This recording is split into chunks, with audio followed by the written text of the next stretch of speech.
আসসালামু আলাইকুম। আজকে আমি আপনাদের সাথে শেয়ার করব বাবুর্চির হাতের খিচুড়ি রেসিপি। আশা করছি সবাই অনেক ভালো আছেন। আলহামদুলিল্লাহ আমরাও ভালো আছি। আজকে রান্না করা হয়েছে 14 কেজি চালের খিচুড়ি, 14 কেজি চাল আর 7 কেজি ডাল। তো এখানে হচ্ছে আমাকে বাবুর্চি সব মশলার পরিমাপ বলে দিয়েছে। আমি সেই অনুযায়ী সব মশলা কেটে নেব। পেঁয়াজ, রসুন, আদা, কাঁচামরিচ, টমেটো।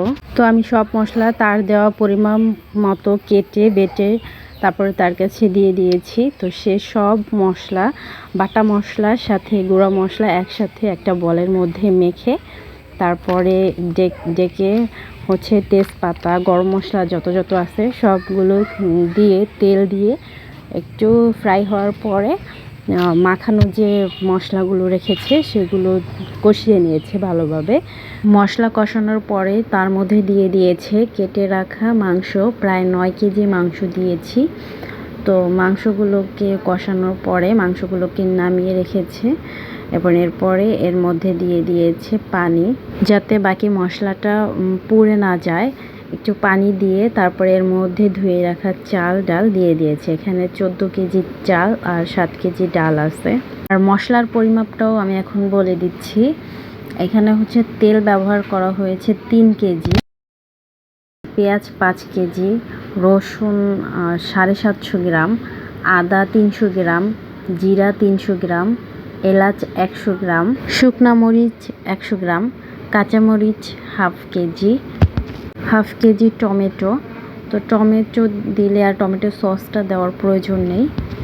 1 প্যাকেট মাংসের মশলা আর 2 প্যাকেট খিচুড়ির মশলা ব্যবহার করা হয়েছে এতে। তো এখন চাল ডাল ভালোভাবে কষানো হয়ে গেছে আর এর মধ্যে একদম ফুটন্ত গরম পানি দিয়ে দেওয়া হচ্ছে। ফুল ড্যাগ ভর্তি করে এখন ফুটন্ত গরম পানি দিয়ে দেওয়া হবে। তো গরম পানিটা আগেই করে নেওয়া হয়েছিল। আর বাই দ্য ওয়ে এখানে হচ্ছে 1 কেজি লবণ পুরোটাই ব্যবহার করা হয়েছে।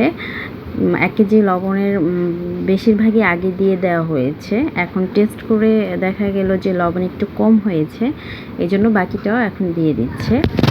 এরপরে নেড়ে চেড়ে মিশিয়ে নেবে, এরপরে নামিয়ে ফেলবে। অ্যান্ড খিচুড়িটা আসলে অসম্ভব টেস্টি হয়েছিল। এই রেসিপি ফলো করে কিন্তু আপনারা নিজেরাই বাসাতে তৈরি করে ফেলতে পারেন এরকম মজাদার পাতলা খিচুড়ি। সো আমি কিন্তু ভাবছি নেক্সট টাইম আমি নিজেই এই রেসিপি ফলো করে দেন রান্না করব।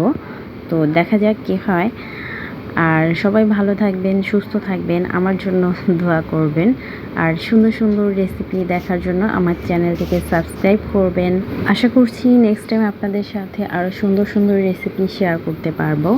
তো রান্না শেষ, এখন হচ্ছে এই তো বালতি ভরে পাতিল ভরে দেন মসজিদে পাঠিয়ে দেওয়া হয়েছে। আর এগুলো হচ্ছে আমাদের খাওয়ার জন্য আর আত্মীয় স্বজন পাড়া প্রতিবেশীদের সাথে শেয়ার করার জন্য রাখা হয়েছে। আল্লাহ হাফেজ।